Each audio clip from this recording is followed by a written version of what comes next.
I was eating at this restaurant when I suddenly noticed something really weird. The restaurant got surrounded by a bunch of police cars out of nowhere. The cops seemed to be hunting down someone. I quickly scanned the situation around me.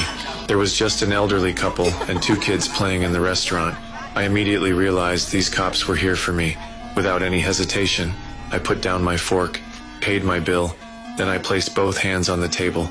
Right at that moment, 2 fully armed officers burst through the door. Police! Don't move! Don't move! Don't move! Don't move! You're gonna slide out from behind that booth, nice and slow. Do it now! They had no idea I was actually a retired major. I could have easily taken them out, but I chose to stay quiet. I cooperated and raised my hands. I wasn't scared of these 2 motherfuckers. I had just arrived in this unfamiliar small town. I was planning to get familiar with the place first. The cops escorted me to the police station. A female officer came over with a registration form. She wanted to ask for my personal information, but I didn't say anything. I carefully observed every detail in the police station. My behavior pissed off the fat chief. The chief was about to throw me in a holding cell. At the crucial moment, a black detective stopped the chief. This detective seemed more polite. He took me into a conference room alone. He explained why they arrested me. Last night, a brutal murder happened in town. The victim was shot twice in the back of the head with 9mm bullets at close range. After confirming the target was dead, the killer not only picked up the shell casings, but also beat the victim for a long time. Finally, he casually covered the body with a flat piece of cardboard. This morning, a witness claimed they saw me near the crime scene, so they decided to arrest me. After hearing the detective's description, I decided to defend myself. I didn't kill anybody. At least not recently. And not in this town. From the detective's preliminary description of this murder case, I quickly analyzed tons of details about the case. 3 men dropped this body. Enlighten me. Shooter was someone who knows firearms well. Bullets were small caliber, 9mm, 95 grain, that's subsonic. A silencer was used. He also knew enough to pick up his brass. This wasn't a first-timer. This was someone who knew how to conduct a quiet, effective kill. Okay, go on.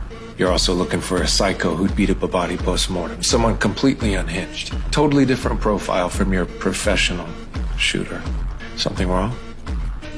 No. You said there were 3.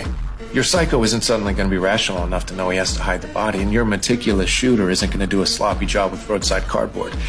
Though the 3rd guy's so worried about getting out of there, he grabs some nearby debris and just lays it across the corpse. You said the victim was big, so most likely his feet were sticking out, and that's how he got spotted. Tall people never have enough room for their feet. Interesting theory. After hearing my analysis, the detective totally agreed with my reasoning, but he still questioned my motive for being at the crime scene this morning. I had to explain to him. I just happened to get off at the nearby bus station. I'm from out of town. The reason I came to this small town was to pay respects to a blind blues singer. The police only found a toothbrush on me, a French war medal, and $200. My belongings were pretty basic. I traveled 900 kilometers to mourn the deceased. He thought I might be lying. Therefore, until they found key evidence, they decided to detain me temporarily. Later, the female officer looked up my personal file. After seeing my real background, they were all shocked. West Point graduate, Silver Star. Defense Superior Service Medal, Legion of Merit, Soldier's Medal, Army Commendation Medal, Bronze Star, a 2nd Silver Star, and a Purple Heart. That wasn't even all of it. I had also served as military police for a while. My record during service was pretty terrifying too. You want to hear his MP numbers? No. Over 150 closed cases, all successful prosecutions, more than 20 fugitives captured. What in God's name is a guy like that doing in Margrave? What's a guy like that doing in jail? Later, the police thought I had a pretty impressive background and amazing reasoning abilities. They wanted me to help them with the autopsy. When I saw the deceased's swollen hands from rubber allergies, my heart suddenly started racing uncontrollably. Then, I didn't wait for the coroner to finish talking. I directly stated information that even the coroner didn't know. Killers must have worn some kind of polyvinyl protective suit to keep blood DNA off themselves. The victim grabbed it in the struggle, causing his fingertips to swell in a histaminic reaction. His dental work's off because he had his teeth fixed wherever he was living at the time. Broke his right arm when he was 8, had it set in Berlin. Had his tonsils taken out at 10 in Seoul. When I saw the body, my guess was right. This victim was actually my brother I hadn't seen in years. We were wrestling.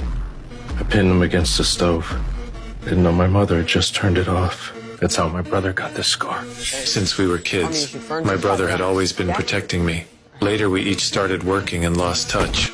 But in my heart, my brother was incredibly smart and excellent. He was always the brother I admired most. When I think back to that familiar yet cold body in the morgue, right now, I can no longer suppress the rage in my heart. You okay, Richard?